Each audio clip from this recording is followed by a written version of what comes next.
Ben, écoutez, merci à vous toutes et à vous tous d'être là aujourd'hui.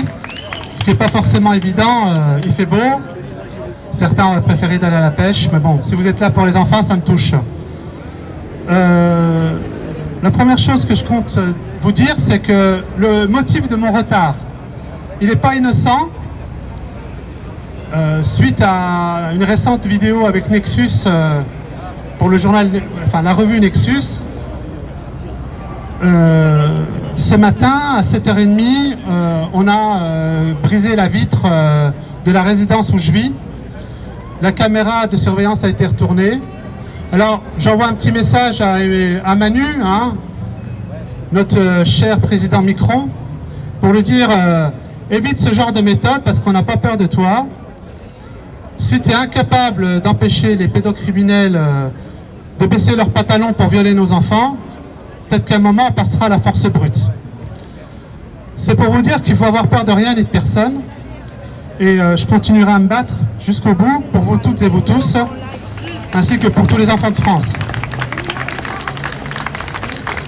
Je ne vais pas vous répéter les chiffres, mais c'est souvent la question que je pose à certains journalistes, qui est somme toute très basique, hein, que vous pouvez leur poser.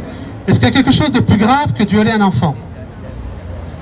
On est quand même dans un pays, et c'est pas moi qui l'invente, qui aujourd'hui a le surnom de Pédoland au niveau international.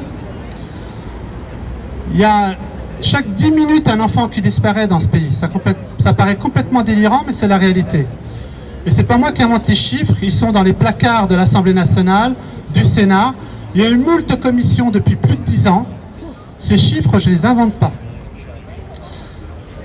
Il y a 250 enfants qui chaque jour en France sont entre 250 et 400 victimes d'agressions sexuelles ou de tentatives d'agression sexuelle.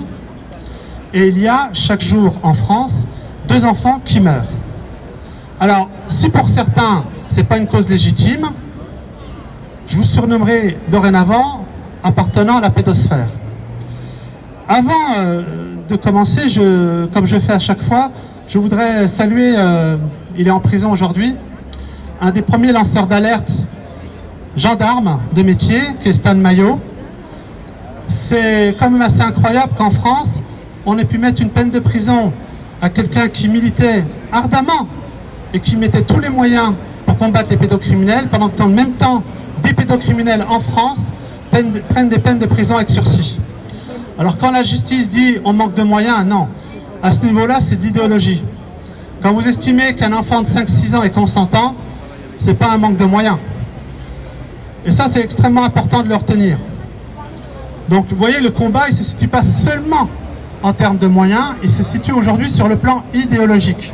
Est-ce que, oui ou non, on va tolérer qu'en France, les enfants de France soient violés et qu'on admette que, pour certains magistrats, comme ils disent si souvent, l'enfant était consentant?